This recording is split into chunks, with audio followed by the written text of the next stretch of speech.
Welcome to Life Stories. Today, I want to share with you a personal journey of betrayal, self-discovery, and ultimate freedom. It's the story of how I worked tirelessly to achieve my dreams, only to have my family attempt to take it all away. Through manipulation and deceit, I was forced to make a difficult choice, one that would change my life forever. If you've ever felt trapped by the expectations of others, this story is for you. So, sit back, relax, and subscribe to the channel to begin today's story. Let's dive into how I found the strength to stand up for myself. The evening was supposed to be one of the best moments of my life, and I was truly looking forward to it.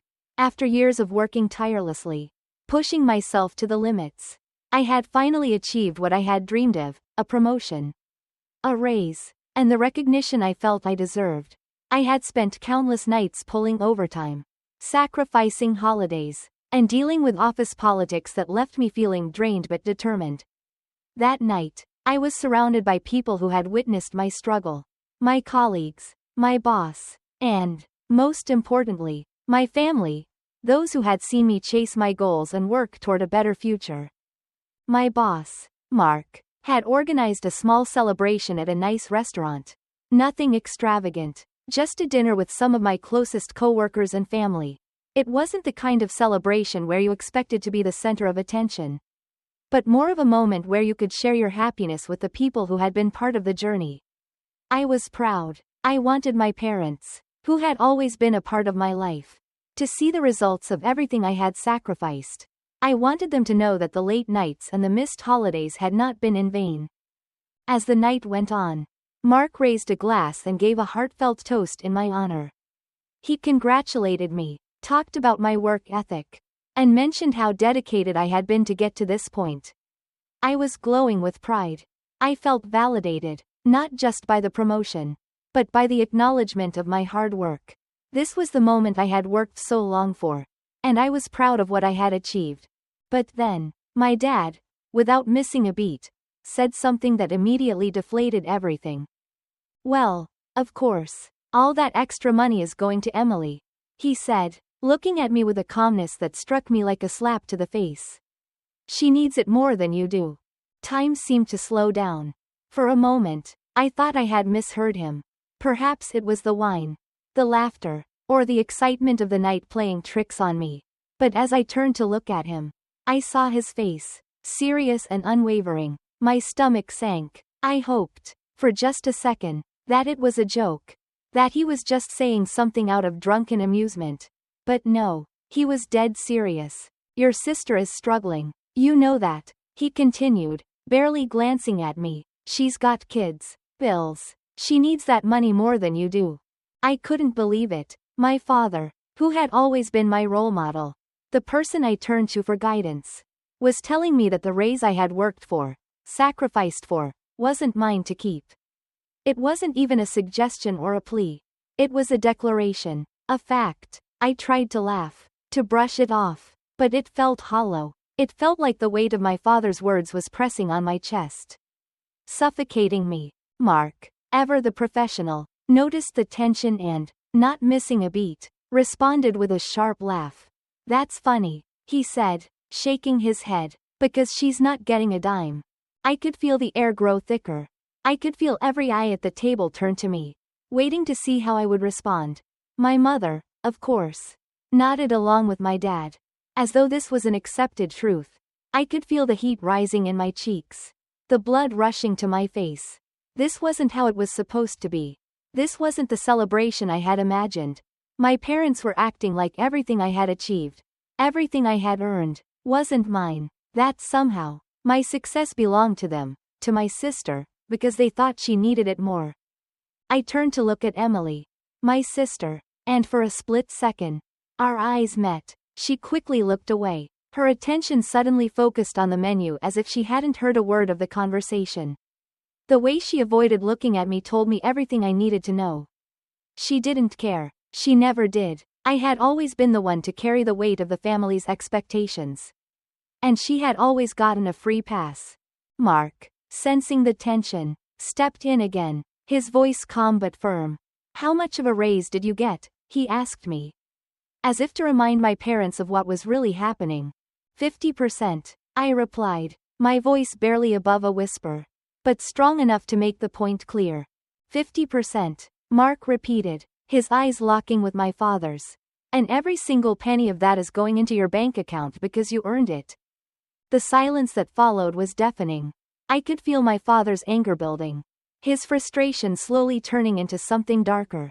He leaned in, his voice low, almost threatening. You don't understand, he said, glaring at Mark. Family helps each other. Mark didn't flinch. You're right, he said, his voice steady and unyielding. But you don't get to dictate what help looks like.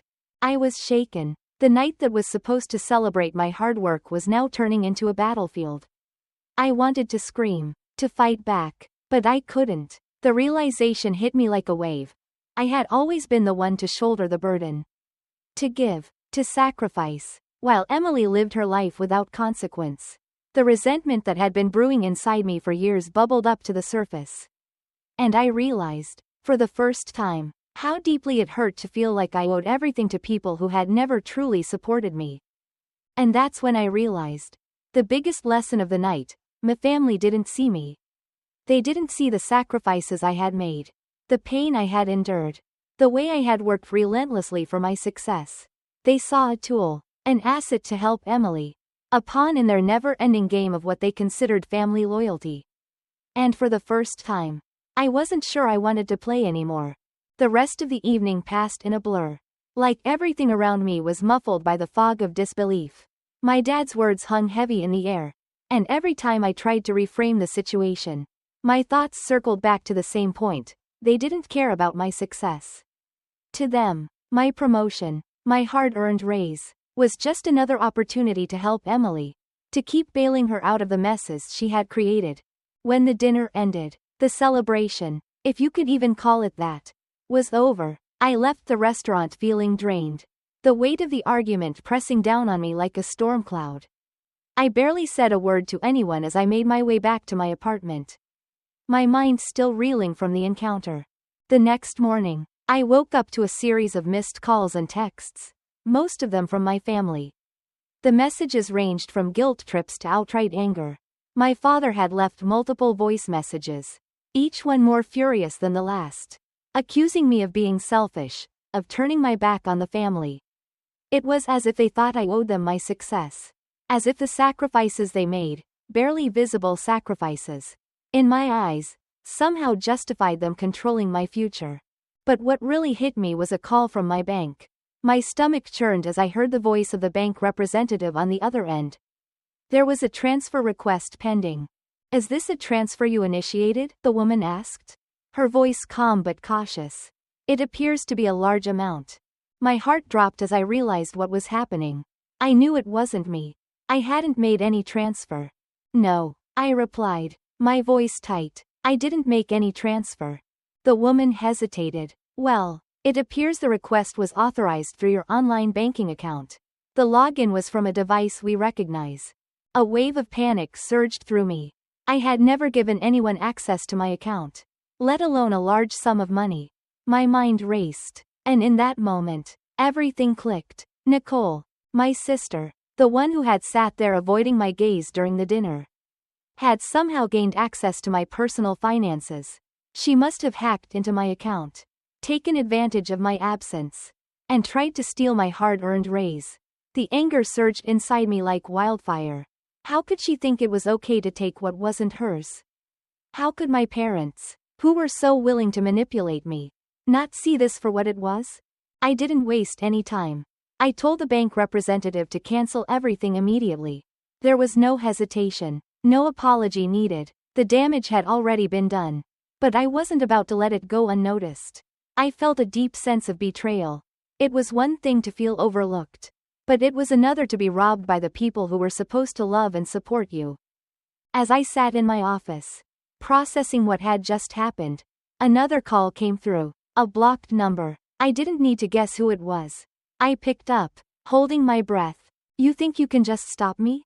Emily's voice shrieked through the phone, laced with desperation. I needed that money. You don't even understand. I'm barely making rent. The kids need food. I wasn't surprised by her selfishness.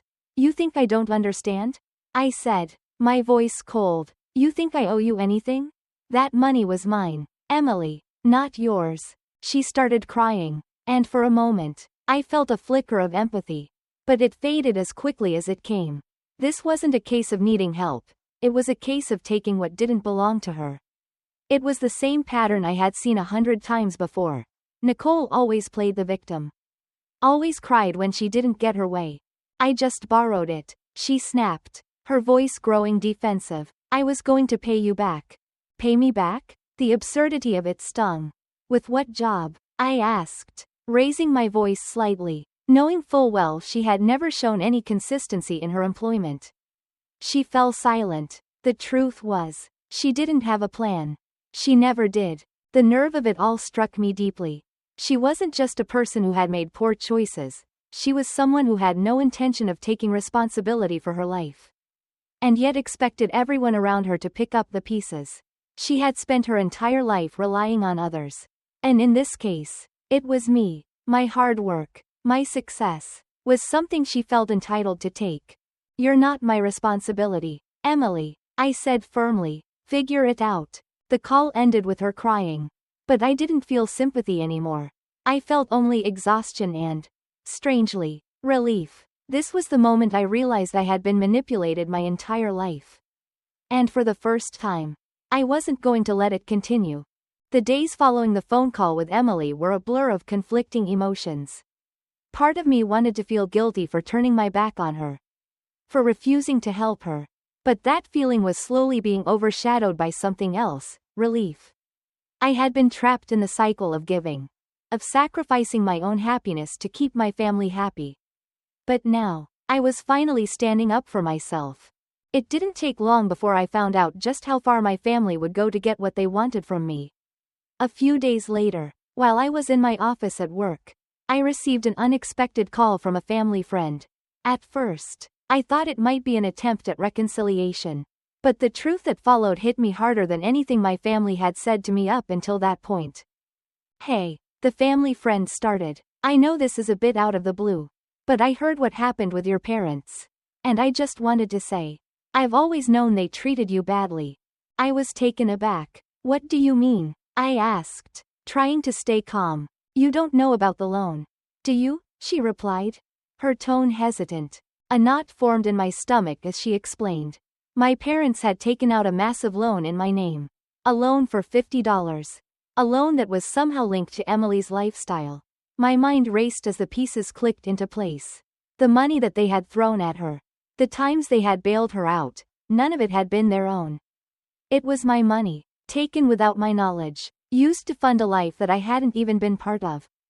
I couldn't breathe. This wasn't just a betrayal of trust, it was theft. They had stolen from me in the most insidious way possible.